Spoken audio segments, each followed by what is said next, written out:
Hey folks, it's Draven here again. Wanted to go and tell you about something. I know it's been a while since I've been online and sent up any messages or anything, but you'll have to excuse me because right now I'm on my cell phone because my computer sucks. So, here we are again. Last time you guys saw me, I had a full head of hair, went over a couple things with the Tesla, the RSST. That was a long time ago. We have moved bounds ahead. What I want to bring up today is something very unique. Well, not unique, been on the market for a while, but personally I think is one of the greatest mods out there. On top of that, it is a authentic mod. For all you guys who bash clones and everything, I still love clones. I'm all about my clones 100%. But this one is a little different. This is an authentic from China, from the company Tesla. This is the Tesla M7. It is an authentic mod. It's $40, pretty cheap. You can pick it up anywhere pretty much for 40 to 50 bucks. I've had it now for about 6 months.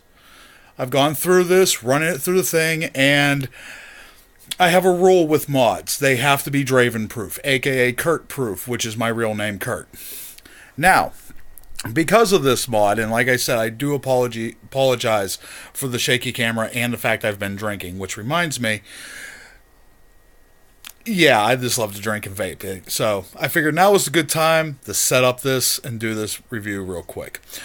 So the Tesla M7 is a 26650 mod. It has silver-plated contacts underneath are copper. It is spring-loaded. Not spring-loaded. It's a spring button. No magnets, and the top isn't adjustable, but you got to do that funny thing where you got to turn the nut and everything. It's a pain in the ass. But right now, this mod, like I said, excuse me, I have been drinking, but it's perfectly fine.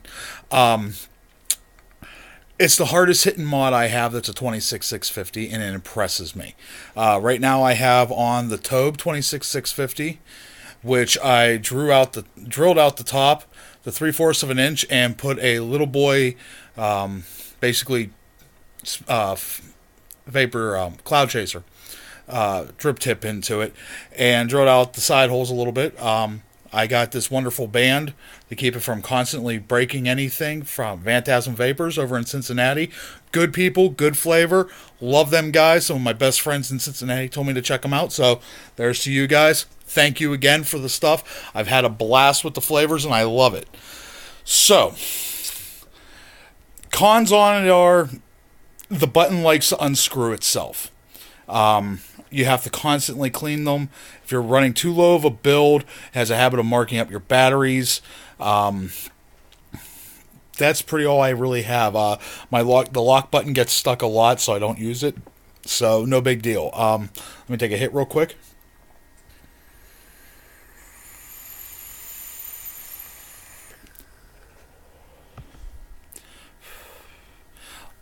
Clouds every time. I love it. The flavor on it is fantastic. And I've been running on this battery now for about 3 hours, so it's not fully charged, but it's still hitting great. Here we go.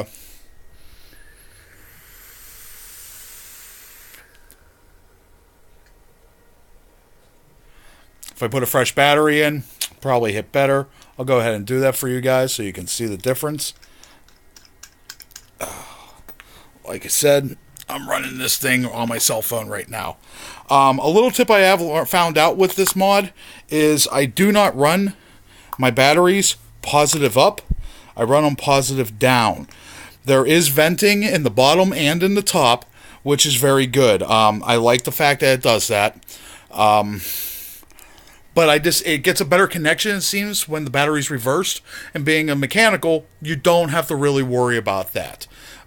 If it was an electronic and it had regulation in it, then battery reversal will fry your chips or whatever. But because, like I said, I do apologize for this. I am running this on my phone. But because of all that, and the dog likes to play with the cord. There we go. But because of that, I have to go and I run it backwards. with my batteries reversed, and it works better than any other mod I have. I do have an authentic Aries from the Philippines. It's a nice mod. The only dripper that seems to work very well on it is the Derringer.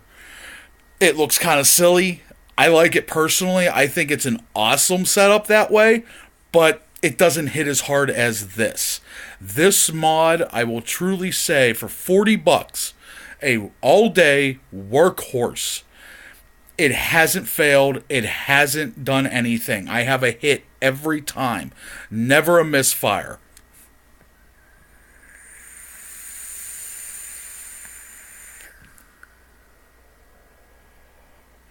Fresh battery in it, hits like a champ. Probably ought to drip a little bit, I think. That's what we're going to do right now.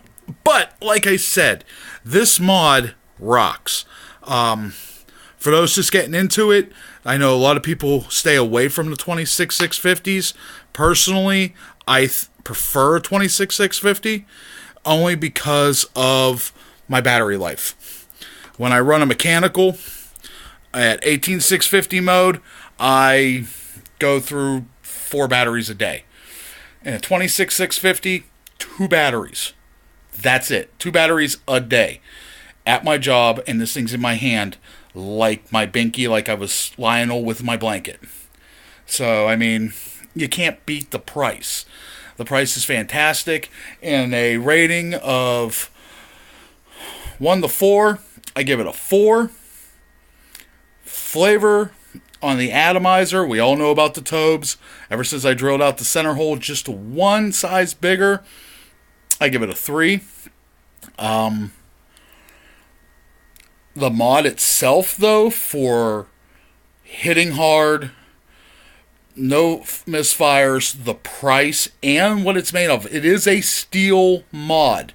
It's not aluminum. It's not cheap. It's not crappy. Well, it is cheap, but it's cheap in price. It's hefty. It's heavy. I love it. Like I said, it has 2 vent holes in the bottom, and up here at the top, inside the first bottom ring, which you won't be able to see on my camera, there are vent holes there. Right now in there, I'm doing some home mix of Captain Crunchberry. I make it myself. I love it.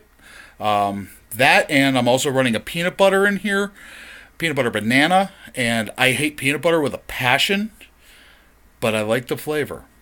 If you're going to mix flavors, and you're going to get a good peanut butter, shout out to Flavor Apprentice, which is also Perfume Apprentice. Go to them, get their peanut butter.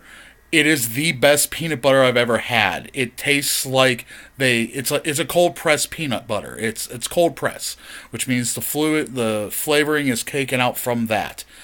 That's the only way I think they can do it that way, because I've had cold pressed peanut oil and it was divine.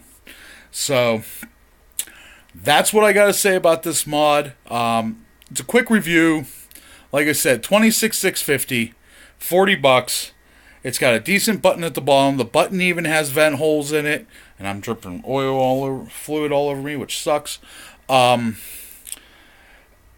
It's worth $40. It's a heavy mod. It's a good sturdy mod. I've never had a misfire. I've had quite a few different mods, regulated, unregulated. I like this so far as the best. Pretty soon I'm going to be picking up a Congestus clone, and I'm doing that at stacked, which I know most people are like, oh no, don't do stacked. If you follow your Ohm's law, you can stack batteries. Don't go too low. You should be fine. It's also a 26650 mod. I have a couple others I'm looking at getting. Hopefully soon I'll have a review once I get the device of a Hanamod DNA 40 clone. It is a single 18650 with temperature control. That's the big rave right now. I've seen Rip Tripper do them. I've seen Grim Green do it.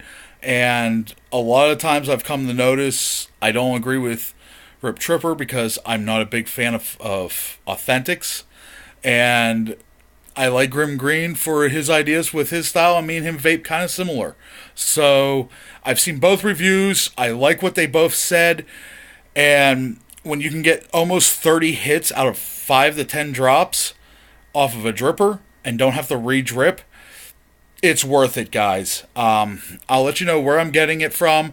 I buy all my clones. Nothing is ever just given to me for a review. Hopefully now, not on my cell phone. Hopefully I'll get a new computer after income taxes, and I'll be able to start doing actual reviews. My buddy Jeff, who also runs Poor Vapor Society with me, this is what we're going to be doing. Hopefully we can get some videos up here also. And guys, keep vaping on. And remember, always keep vaping, my friends. Till then, guys, this is Draven. I'm out.